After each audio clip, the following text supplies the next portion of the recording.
siz duo qiling, ijobatini Allohga havola qiling. Alloh yo bu dunyoda beradi, yo o'shini mislicha nimanidir beradi, yoki qiyomatga zaxira qiladi, yoki bizni o'zimiz bilmagan boshqa bir mukofot bilan mukofotlaydi. Allohning o'ziga havola. Bismillahirrohmanirrohim. Bir xilgilar aytadiki, men Alloh taologa duo qilyapman, Alloh ijobat qilmayapti. Yo'q, siz ijobatni tushunmayapsiz. Ijobat degani ey Alloh menga pul ber, dunyo ber desa yoki u ber, bu ber, mana bunday hojatlarni so'rasa shuni hammasini bir chekkadan qilib berish emas. Uni ijobati nima? Payg'ambarimiz alayhisalom bizga o'rgatganlar, agar Allohdan sen bir narsani so'rasang, shoshilmasang, Alloh seni duoingni qabul qiladi. Ya'ni shoshilmaslik kerak. O'sha so'ragan narsamizni mislicha boshqa xayr berishi mumkin Alloh taolo. Yoki bo'lmasa o'sha so'ragan narsamizni qiyomatga zaxira qilishi mumkin. Chunki biz banda sifatida Allohdan so'rayotgan narsamiz bizga foydalimi yoki zararlimi, uni biz bilmaymiz, uni Alloh biladi. Aytaylik, bir bolada qandaydir bir kasallik bor, unga shirin yeyish mumkin emas dedi tabiblar. Bolangizga shirinlik bermang dedi, qand bermang, zarar qiladi dedi. Agar bola kelib, otajon menga qand bering desa, ota rosa rahmi kelib tursa ham, mehri jo'sh urib tursa ham, bolasiga o'sha qandni bermaydi. Aytadiki, ey bolam, senga zararda bu mumkin emas deydi. Lekin bolani tasavvurida bolalarcha o'y bo'ladiki, shu bir dona qandni berib qo'ysa nima bo'lar ekan deydi-da. Biz ham xuddi shunday, Allohim menga uni ber, buni ber deyapmiz-u, Robbimiz ey bandam, bu senga bo'lmaydi deb turgan bo'lsa o'zi biladi azizlar. Nima bizga xayrlik, Allohning o'zi biladi. Shuning uchun duoyim qabul bo'lmayapti deyish kerak emas hech qachon. Siz duo qiling, ijobatini Allohga havola qiling. Alloh yo bu dunyoda beradi, yo o'shini mislicha nimanidir beradi, yoki qiyomatga zaxira qiladi, yoki bizni o'zimiz bilmagan boshqa bir mukofot bilan mukofotlaydi. Allohning o'ziga havola. Ijobat deganda bu go'yoki bir narsani so'radingiz-u, ertalab paydo bo'lib qolishi emas azizlar. Alloh taolodan duo qilib xayrligini so'rab turamiz. Va shunday duolar qilish kerakki, o'sha duo qabul bo'ladigan fursatlar bor azizlar. Ayniqsa hozir Ramazon oylarida tunlarda ko'proq duo qilish kerak. Beriyo, hech kimga bildirmasdan. Payg'ambarimiz alayhissalom aytadilarki, inna fil layli la sa'atan la yuwafiquha 'abdun muslimun yas'alulloha khayran min amri dunya wal akhirah illa a'tahu iyyahu wa dhalika kull layla.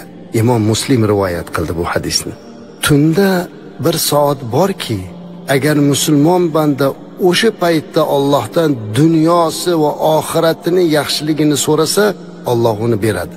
Va bu har kecha sodir bo'ladi dedilar. Qarang, har tunda bir vaqt bor ekanki, u vaqt qaysiligini bilmaymiz. O'sha tundan unumli foydalanishda, o'sha tunda Allohga shu vaqtiga muvofiq bo'lsa deyaptilar Payg'ambarimiz alayhisalom. Dunyosi uchun ham, oxirati uchun ham so'ragan narsasini beradi Alloh taolo. Va bu kecha har kuni bo'ladi. Ayniqsa Ramazonda azizlar.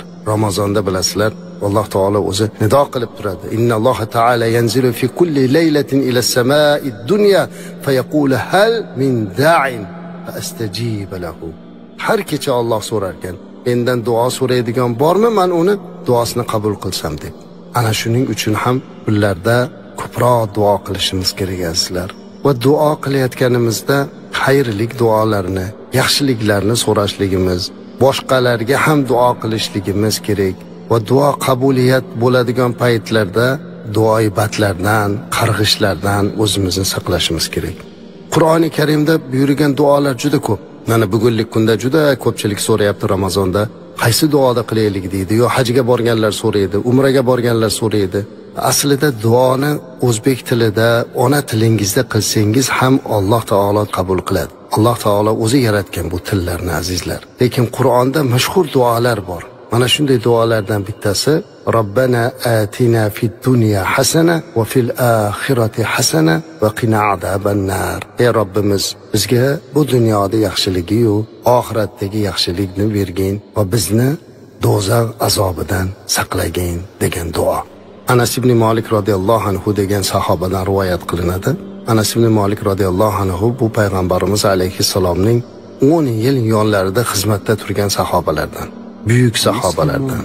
Aytadilarki, mana shu Anas ibn Malik radhiyallohu anhuning oldiga odamlar kelib duo so'radilar. uzoqdan odamlar keldi, Kufadan, u yoqdan, bu yoqdan odamlar keldida duo so'rayapti dedilar. Shunda Anas ibn Malik radhiyallohu anhu Robbana atina fid dunya hasana duosini qilib ularda haqqiga duo qildilar. Birozdan keyin haligi o'rtada turgan odam kelib aytdiki, "Ya Anas ibn Malik, kelgan mehmonlar turmoqchi ekanlar, duo so'rayapti" deganlarida Anas ibn Malik radhiyallohu anhu hayron bo'lib, "Hamman ularga bu dunyodagi hamma yaxshilikni so'radim, oxiratdagi yaxshilikni so'radim, do'zaxdan azob qilishlikdan panoh so'radim, yana nima kerak ekan" degan ekanlar. Ya'ni aytadilarki, mana shu Robbana duosini ichida hamma maqsad yotibdi azizlar. Dunyodagi hamma yaxshiliklar ham shuning ichida yotibdi, oxiratdagi hamma yaxshiliklar ham va do'zaxdan panoh so'rashlik ham. Buni ma'nosini bilmagan holda Robbana atina fid dunya hasana, ey Robbim bizga dunyodagi yaxshiliklarni bergin. Yaxshilikni siz nima deb bilasiz? Har kim yaxshiligini desa, o'zi uchun sanoqli bo'lgan narsalarda aytadi. Masalan, farzand talabga farzand yaxshilik, kasal odamga salomatlik yaxshilik, ko'p yaxshilik turlari. Lekin bu duoda bu dunyoda nimaniki Alloh yaxshi deb bilgan bo'lsa, shuni so'rayapsiz. Qarang. Va fil oxirati hasana. Oxiratdagi yaxshilik. Oxiratdagi nima yaxshilik bo'lsa, o'zi aytaylik, Havzi Kavsar suvidan serob bo'lishlik, Rasulimiz alayhissalom bilan birga bo'lish, hammasi va oxirat yaxshiligini so'rayapmiz. Va qina azaban nar.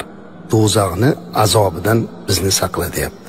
Bu duoni Alloh Qur'oni Karimda Baqara surasining 201-oyatida ta'lim berdi. Bu duoni ko'p qilaylik azizlar. Ayniqsa Ramazonda, iftorlik vaqtida, saharlikda, namozdan keyin faqat duo qilishlikda haliga gap. Qalbimiz bilan Allohga bog'lanib, mana bu duoni qilsak bo'ldi. Nimaiki yaxshilik bo'lsa Allohdan umid qilaylik, Alloh o'zi beradi. Duo qilishlikda o'sha odoblarga rioya qilib, ixlos bilan duo qilish kerak. Duo chin ixlos bilan faqat Allohdan so'rab qilinishi kerak. Qiblaga yuzlanib, payg'ambarimiz alayhisolatu vasallam duo qilgandek duo qilish kerak. Payg'ambarimiz alayhisalom qiblaga yuzlanib duo qilganlar. Duo qilishda qo'llarni ko'tarish ham sunnat hisoblanadi. Halol rizq iste'mol qilib duo qilish azizlar. Yeyotgan taomimiz halol bo'lsa, bandaning duosi tezroq ijobat bo'ladi. Duoni shoshmasdan qilish, duo qabul bo'lishini shoshqaloqlik bilan talab qilmaslik kerak. Qachon berasan Alloh deb Alloh bilan janjallashmang. Duo qiling, shoshilmang. Alloh o'zi biladi. Yana odoblaridan Allohning ismlari bilan duo qilish. Ya Rahman, Ya Rahim deb o'sha 99 ta ismlari bilan duo qilishlik eng go'zal duolardan. Duoni payg'ambarimiz sollallohu alayhi va sallamga salovat bilan boshlash va salovat bilan tugatish bu duoning qabul bo'lishiga sabab bo'ladi. Azizlar, duo oylarini g'animat bilaylik. Duo har bir mu'min uchun eng kuchli quroldir. Duo insonning qalbini poklaydi. Allohga bo'lgan muhabbat va bog'liqligini mustahkamlaydi.